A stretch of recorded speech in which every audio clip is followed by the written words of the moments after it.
Bismillahirrahmanirrahim.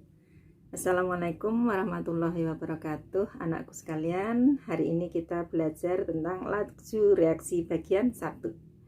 Sebelum kita belajar laju reaksi ini, kalian sudah memahami apa itu molaritas zat yang akan mendasari untuk belajar laju reaksi ini.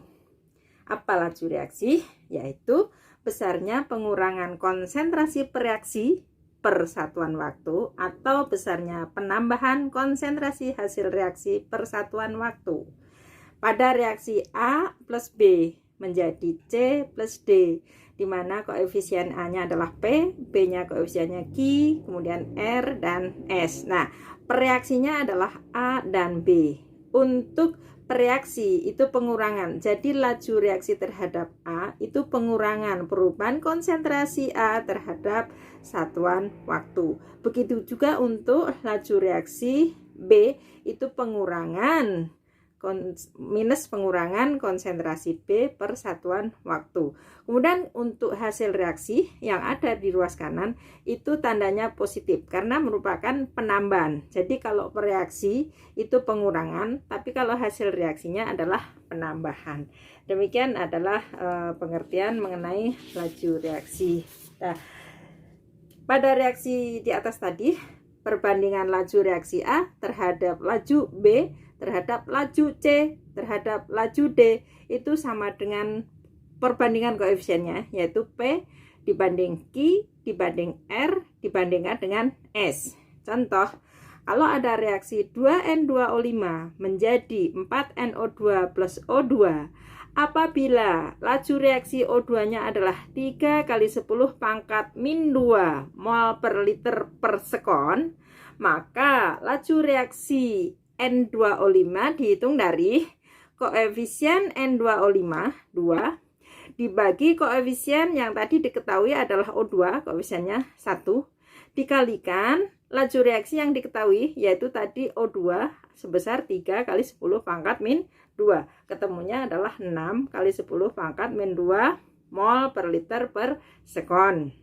Untuk laju NO2 sama dengan tadi. Koefisien NO2 4 dibagi koefisien O2 yang diketahui 1 dikalikan lajunya O2 yang diketahui yaitu 3 kali 10 pangkat min 2.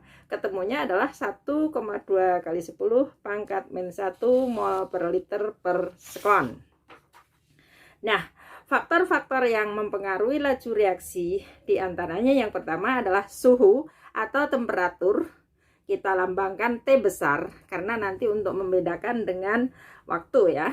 Nah, kalau suhunya tinggi, kinetiknya tinggi sehingga laju reaksinya tinggi. Umumnya jika suhu dinaikkan 10 derajat Celcius, laju reaksi menjadi 2 kali lebih cepat. Misal, kalau suhu 20 derajat Celcius lajunya 3 mol per liter per sekon, kalau dinaikkan 10 derajat, nanti di sini akan menjadi 2 kalinya. 3 kali 2 adalah 6. Nah, dinaikkan 10 lagi, ini 2 kali. Jadi ini 12. Naik 10 lagi, di sini akan menjadi 24 dan seterusnya. Demikian. Nah, untuk hitungan ini ada rumusnya bahwa Vt sama dengan V0 dikalikan 2. 2 ini adalah misalnya berapa kali lebih cepat dari kenaikan suhunya. Kemudian 10 ini adalah tadi yang dibilang jika dinaikkan 10 derajat akan naik 2 kali. Delta T ini adalah suhu akhir dikurangi suhu awal. Contoh, setiap kenaikan suhu 10 derajat Celcius, kecepatan reaksi, maksudnya laju ya, laju reaksi meningkat 2 kali. Jika reaksi pada 20 derajat Celcius, laju reaksinya 2 mol per liter per sekon, hitunglah laju reaksi pada suhu 50 derajat Celcius. Kita masukkan ke dalam rumus, Vt-nya sama dengan 2 ini V0, yang tadi ini 2 mol per liter per sekon dikalikan 2 dalam kurung ini adalah jika kenaikan 10 derajat meningkat 2 kali. Jadi nanti kalau ini 3 kali, ini juga 3. Kalau meningkat 4 kali, di sini juga 4. Nah, yang di atas delta T ini adalah T akhir 50 dikurangi T awalnya 20 dibagi 10 di bawah ini adalah jika kenaikan suhu 10 derajat. Kalau ini 20 berarti ini nanti menjadi 20. Didapatlah angkanya seperti ini. 2 dikali 2 dipangkatkan 30 per 10. 30 per 10 ini hasilnya adalah 3. Jadi sama dengan 2 kali 2 pangkat 3. 2 pangkat 3 itu adalah 8, berarti sama dengan 2 kali 8. Hasilnya adalah 16 mol per liter per sekon. Demikian ya.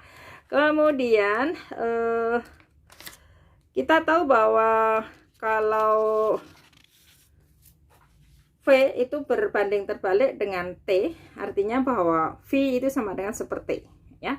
Jadi kalau tadi suhunya naik, laju reaksinya menjadi 2 kali. Sekarang kalau waktu dibalik ya, kalau suhunya 20 misalnya 40 sekon, kalau dinaikkan nanti waktunya menjadi ini dibagi 2, bukan dikali 2 tapi ini dibagi 2. Kalau 30 derajat menjadi ini 20 sekon.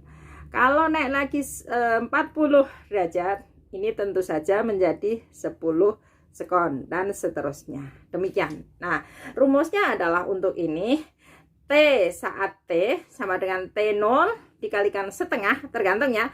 Ini kalau 3 kali ya sepertiga, kalau 2 kali setengah. Delta T per 10. 10-nya ini kalau dinaikkan 10 kali. Kalau misalnya dinaikkan 20 kali berarti penyebutnya itu adalah 20. Contoh. Suatu reaksi 3 kali lebih cepat. Nah, 3 kali. Jika suhu dinaikkan 10 derajat Celcius. Bila suhu 20 derajat Celcius reaksi berlangsung 60 menit. Berapa menit waktu reaksi pada suhu 30 derajat Celcius. Nah, waktu saat T sama dengan 60. 60 ini adalah tadi waktu saat T0 ya. 60 menit dikalikan. Nah, di sini 3 kali. Kalau 3 kali di sini sepertiga. Kalau di sini 2 kali, di sini 1/2. Nah, ini adalah T akhir dikurangi T awal. T akhirnya 30, T awalnya adalah 20.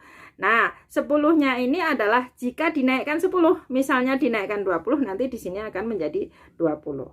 Sehingga diperoleh 60 kali sepertiga, 30 dikurangi 20, 10. 10 dibagi 10 sama dengan 1. Didapatlah hasil 20 menit. Jadi saat suhunya 30 derajat Celcius itu laju reaksi waktu yang dibutuhkan untuk bereaksi itu 20 menit.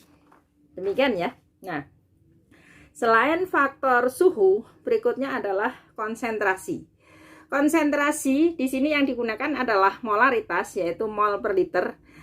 Kalau konsentrasi suatu zat itu tinggi, berarti partikelnya banyak. Artinya akan lebih mudah terjadi tumbukan, sehingga kalau molaritasnya tinggi, konsentrasinya tinggi, laju reaksinya juga tinggi. Berikutnya luas permukaan, disingkat LP. Ya, kalau luas permukaan tinggi, laju reaksinya tinggi. Ini hati-hati. Luas permukaan itu kalau partikelnya kecil-kecil, berarti luas permukaannya lebih tinggi. Kalau partikelnya besar, berarti luas permukaannya kecil. Ya. Kemudian yang terakhir adalah katalisator. Nah, katalisator ini dia hanya sebagai macomblang kalau seperti orang dalam kehidupan sehari-hari. Dia tidak ikut bereaksi, tapi dia hanya mempercepat terjadinya laju reaksi. Demikian ya. Jadi faktor-faktor yang mempengaruhi laju reaksi itu di sini disampaikan ada 4. Yang pertama suhu, konsentrasi, luas permukaan, dan katalisator. Nah, selanjutnya seperti yang Ibu jelaskan tadi, ini ada 3 soal latihan. Silahkan dikerjakan. Semoga tidak ada masalah. Semangat selalu. Sampai ketemu lagi. Wassalamualaikum warahmatullahi wabarakatuh.